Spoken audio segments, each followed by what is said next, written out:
Vitor Pereira, né? Uma hora a sorte acaba, né? Corinthians perde para o Cuiabá, né? É o que vamos falar no vídeo de hoje.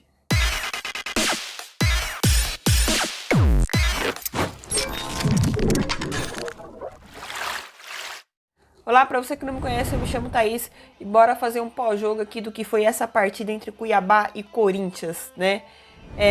Cara, a vida do Corinthians é impressionante, né? Quando a gente imagina que o Corinthians vai ter uma vida teoricamente fácil, né? Quando a gente olha para o Campeonato Brasileiro, quando a gente vê que a CBF ela acabou sendo boazinha com o Corinthians, né? Nesse Campeonato Brasileiro, pelo menos nesse momento, onde a gente tem uma sequência de jogos com times teoricamente mais fáceis. Óbvio que o fato de a gente ter essa sequência boa agora, né? Mais pra frente a gente vai ter uma sequência de pedreiras. Só que o que tinha que acontecer, né? A gente imagina que o Corinthians, nessa sequência fácil, né? Que o Corinthians iria conseguir somar pontos. Só que a gente tá vendo que o Corinthians tá mais perdendo pontos do que conseguindo somar, né? A gente teve o América Mineiro na Neoquímica Arena, que a gente conseguiu empatar. Enfrentamos o Atlético Goianiense, aí sim o Corinthians conseguiu uma vitória, mas agora a equipe do Cuiabá, o Corinthians conseguiu perder, né? Ou seja, pontos que ajudaria demais a equipe do Corinthians a se manter na liderança do Campeonato Brasileiro, mas sem se tratar de liderança ainda, para mim, pelo menos, mas é momento de você somar pontos para justamente quando chegar da metade em diante do Campeonato Brasileiro, você tá consolidado ali na parte de cima da tabela, né? Mas me preocupa demais esse Corinthians, cara. E sim, o Vitor Pereira tem culpa em muito do resultado dessa partida, né? E o porquê? Porque o Vitor Pereira, cara, ele fica nessa de fazer rodízio, né? Tudo bem que a gente tem alguns jogadores que estão no departamento médico, né? Mas, cara, quando ele inicia a partida com 3 zagueiros, sendo que ele mesmo na coletiva ele falou que o sistema de 3 zagueiros, né, prejudica até o próprio Renato Augusto, quando ele mesmo fala isso, que não vai utilizar mais dessa forma, mas ele continua. E aí, enquanto a gente só tinha o Fagner, né, e quando era jogo de Libertadores com o Fagner machucado e o Rafael Ramos não estava inscrito, a gente até entendia ele entrar com um sistema de 3 zagueiros.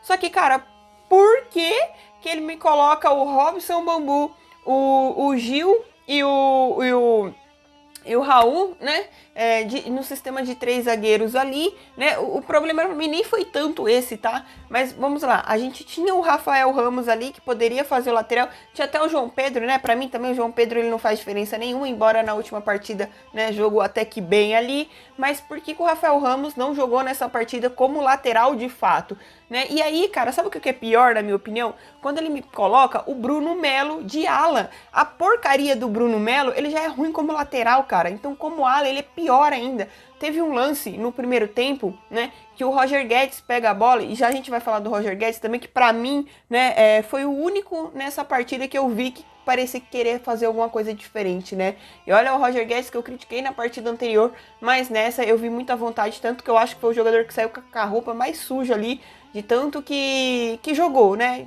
quer dizer, né, no menos pior, vamos dizer assim, né, que tava com alguma vontade ali. Então, o Roger Guedes tem um momento que ele pega a bola, aí ele passa, na hora que é o Bruno Melo se infiltrar como um ala, mano, ele fica andando, o Roger Guedes passa a bola e ele fica andando e ele não consegue alcançar a bola. Mas ele não consegue alcançar a bola, foi porque o Roger Guedes deu um passe muito rápido? Não, porque o Bruno Melo, ele foi andando, cara, foi andando, parece que ele fica... dá um bug na cabeça dele, ele não sabe se vai pra frente ou se vai pra trás, cara, inacreditável, o Bruno Melo de ala não dá, né, e toda hora que ele pegava a bola também ele ciscava pra trás, o Corinthians poderia sair num contra-ataque, mas ele voltava a bola pra algum dos zagueiros, cara, inacreditável, partida horrorosa do Bruno Melo, né, não só o Bruno Melo, mas outros também, como o Robson Bambu, que logo no início da partida também, né, dá mais uma lambança, e é salvo ali pelo Cássio, que se não fosse o Cássio, a gente já tinha iniciado logo nos primeiros minutinhos ali, o Corinthians já tinha tomado um gol, né? E aí, o time do Corinthians, né, jogando com 3 zagueiros, sem o meio campo, porque ele coloca o Watson ali para tentar fazer a criação, mas o Watson jogando de costas praticamente não dá, né? O Cantillo também, cara, é incrível, né? O Cantillo, ele, nossa, o Cantillo, ele faz um jogo bem e 10 ruim, cara, inacreditável, né? Ele tem alguns bons passes, sim, mas também é aquele cara que ele para a bola, prende demais, né? Dá tempo da zaga lá, adversária se recompor todinha, cara, é incrível, mano. Então, o meio-campo do Corinthians ali tinha um buraco, cara. A gente viu o Roger Guedes e o Mosquito, outro que também não jogou absolutamente nada, que foi o Mosquito, né? Mas a gente viu os dois isolados lá na frente, um meio-campo, um buraco. Tanto que o próprio Roger Guedes voltava, cara, e tentava fazer alguma coisa, né? Nessa partida, eu não tenho do que reclamar do Roger Guedes, porque eu vi ele tentando fazer alguma coisa. Eu vi ele buscando a bola, eu vi ele tentando fazer alguma coisa, eu vi ele chutando pro gol, né? Acho que, de verdade, gente, o único lance que eu consigo me lembrar de um chute no gol foi do Roger Guedes no segundo tempo, né? Teve sim a cabeçada do Mosquito lá no primeiro tempo, né? Aí teve os chuveirinhos na área lá no segundo tempo também, mas nada demais, né? Então o Vitor Pereira, ele inicia com essa formação, né? E aí, por que eu falo assim? Pra que caralhos serve esse rodízio, né? Porque beleza, se você vai manter o rodízio, então você mantém. Aí que adianta você chega no intervalo e você troca o time, aí você coloca o Renato Augusto, aí você coloca o Juliano, aí você coloca, quem foi mais que ele colocou? Mano, o Júnior Moraes, né? Ele coloca o Júnior Moraes, né? E o Lucas Piton. Cara, será que o Lucas Piton, ele não consegue jogar 2 partidas seguidas, né? Porque ele sim tem que jogar como ala. O Lucas Piton sim joga como ala, né? E ele, mais uma vez, depois quando ele tira o Robson Bambu e volta para uma linha de 4, ele usa o Mantuan de lateral direito, né? E aí é o que eu não consigo entender isso, porque, tipo, se é pra poupar os jogadores, eles preferem colocar os caras que teoricamente é titular, como o Renato Augusto, por exemplo, no segundo tempo, para o time correr atrás do resultado. Não é melhor iniciar com jogadores em campo e aí tenta fazer o resultado e depois você vai fazendo alterações? Da mesma forma que foi contra o Botafogo, por exemplo, no início do Campeonato Brasileiro, né? Mas não. O Vitor Pereira aí, ele errou e errou feio, né? Mais um erro do Vitor Pereira aqui, né? Eu acho que tá ficando difícil, cara. Tá ficando difícil a gente defender o Vitor Pereira. Eu acho ele um bom treinador, sim, né? Ele vem nas coletivas, ele fala a verdade mesmo, ele fala tudo que tem pra falar. Mas esse negócio de rodízio tá ficando chato, porque o Corinthians, ele não tá apresentando um futebol, sabe, confiável. A gente não consegue confiar numa partida do Corinthians, cara, né? Então a gente vê ali o Corinthians vai jogar um jogo e ganha, beleza. E aí no próximo jogo a gente não consegue nem se iludir, nem achar que o time vai jogar bem, porque um Deus nos acuda a cada jogo, né? Cada jogo é uma surpresa esse Corinthians, né? Então a gente não sabe se o time vai jogar bem, a gente não sabe se a gente vai ganhar de 1-0 sofrido, a gente não sabe se a gente vai ganhar com facilidade de 2-3-0, a gente não sabe se o Corinthians vai empatar ali na Bacia das Almas, né? Então é um Corinthians que é totalmente imprevisível, não traz segurança nenhuma pra gente. Então como que a gente vai ver esse Corinthians aí enfrentando o próprio Santos aí, né? Que saiu o sorteio da Copa do Brasil, o Santos que também não é um bom time atualmente, né? Mas mesmo não sendo um bom time, eu não consigo ter a confiança desse time do Corinthians olhar assim, né? O fato de ser clássico também, falar assim, cara, o Corinthians vai passar do Santos com facilidade. Eu não sei. Porque eu não sei o que esperar desse Corinthians, né? Eu não sei nem qual Corinthians que vai enfrentar o Santos, né? Porque o Corinthians, de fato, não tem um time titular ali na mão do Vitor Pereira. A gente tem uma peça ou outra que a gente acredita ser titular, né? Mas é muitas mudanças, cara. Eu acho que, assim, dá pra fazer um rodízio, mas não com tantas peças, né? Eu acho que ele tem que manter alguns caras ali, cara. Ele tem que manter pelo menos 8 jogadores ali no mínimo, cara, fixo, sabe? De titular, né? Que aí você começa a alternar quando tá sobrecarregado de fato os jogos, né?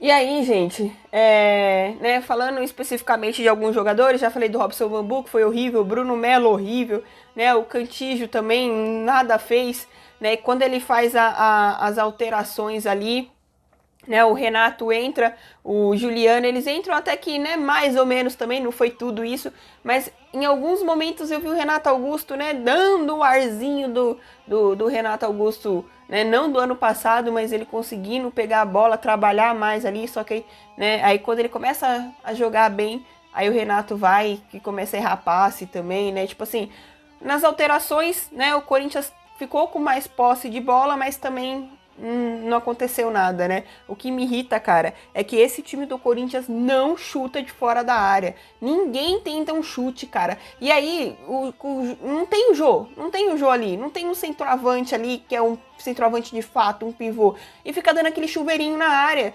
O Júnior Moraes não consegue cabecear, o Roger Guedes não consegue, cara, é inacreditável, né? E fica pra quê, velho? Fica dando esse chuveirinho, sendo que sabe que não vai acontecer nada. Eu nem me iludo em relação a isso, mas o que me pega é justamente o Corinthians não tentar um chute de fora da área, cara, né? Portanto, eu acho que, por mais que o Corinthians perdeu, né, de 1-0 aí, se tiver que eleger um jogador, né, que dá pra gente falar que foi bem, né, foi mais ou menos assim, eu coloco o Roger Guedes pela vontade que eu vi dele nessa partida. Eu vi um cara que realmente estava correndo, estava se entregando, buscando a bola ali, tentando fazer alguma coisa, tanto que foi o único ali que chutou pro gol e o goleiro deu um rebote, né, mas acabou que não deu em nada.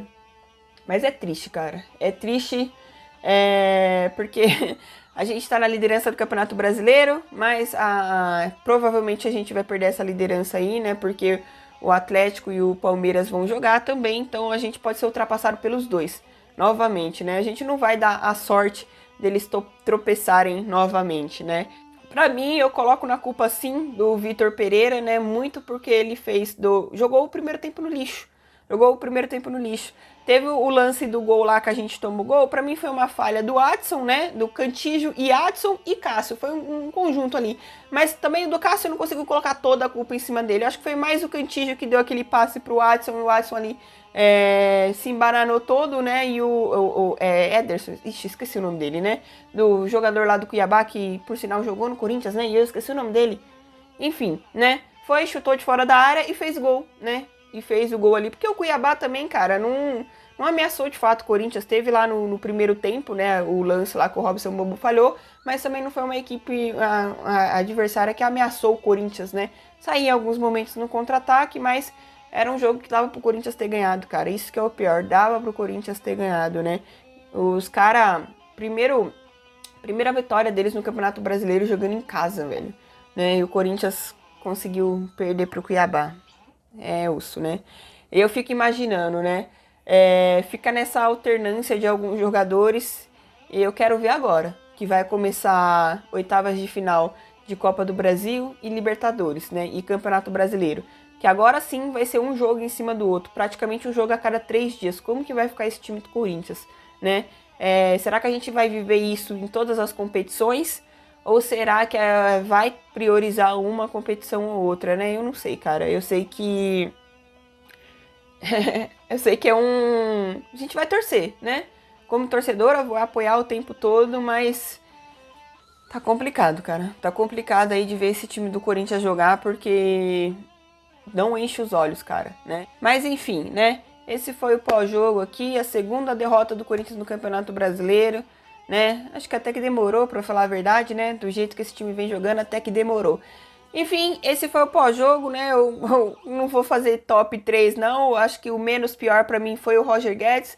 Então deixa aqui nos comentários quem que você achou que foi o menos pior e o pior da partida, né? O pior, cara, eu vou colocar o Robson Bambu pela lambança, né? Mas do ladinho dele ali eu também coloco o Bruno Melo e Vitor Pereira, né? Os 3 piores aí, na minha opinião, Robson Bambu, Bruno Melo e Vitor Pereira, porque o Vitor Pereira teve muita culpa. E o melhorzinho ali, né? Eu coloco o Roger Guedes por ter visto um cara que tentou, pelo menos, nessa partida, né?